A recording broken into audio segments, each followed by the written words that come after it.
The first couple of explosions were definitely a jump scare. Just an explosion of noise and color and explosives on screen. Um, so this seemed to be about some invading robots and AI taking over. I liked that we had that newspaper heading to sort of clue us in on what was going on. This film had some nonstop action, constant explosions. Like, you were not getting bored watching this film. I appreciated that we had that moment of calm right before the largest and most climactic explosion at the end. We had a chance to sort of decompress and prepare for what was to come before that massive explosion. But I enjoyed watching this film. Definitely not bored. I enjoyed the sweeping shots of mass destruction throughout. But yeah, it was fun to watch, and it definitely had a nonstop pace and some very impressive effects. They created such a world that was so intricately detailed.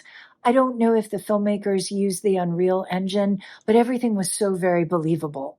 The music on this was great. The action scenes were great. How they did, cars flipping over and things blowing up. It was very Terminator, where the AI takes over and wants to destroy humanity and stuff like that. So the premise of it was really, really cool. Epic action sequences that immediately hooks the viewers into the story. The world of the story is executed brilliantly and easily resonates with viewers in today's world of technology.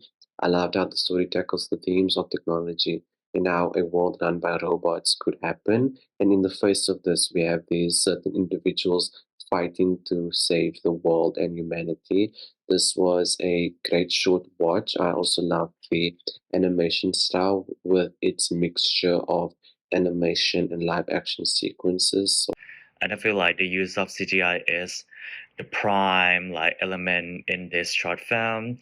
I would say it could go up to the same like Transformers like level like in the feature side, because like it's kind of like made like clear and like kind of like realistic, like when they use it like for like the camera movement for the background or the setting.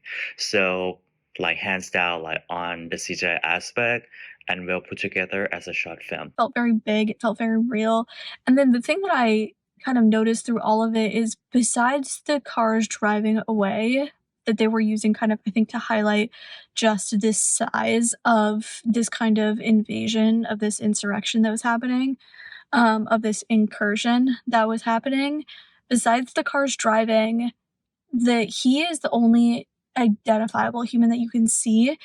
There are like what look like military people that are clearly fighting against the incoming robot army, but they're not like identifiable because they have masks, they have helmets, they have their uniforms, so you can't really like distinguish one from another.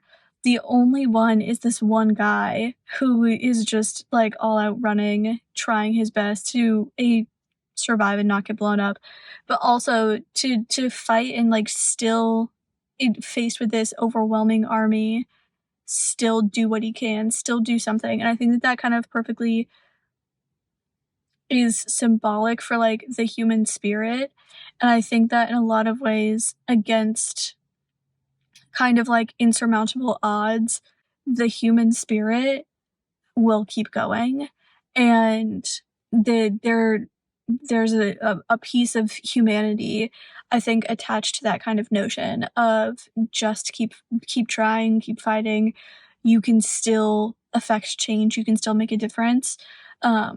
Whether that is human, like hubris and just thinking that, we have that kind of power or not, I think that, that is kind of a trademark of humanity, especially in movies like this.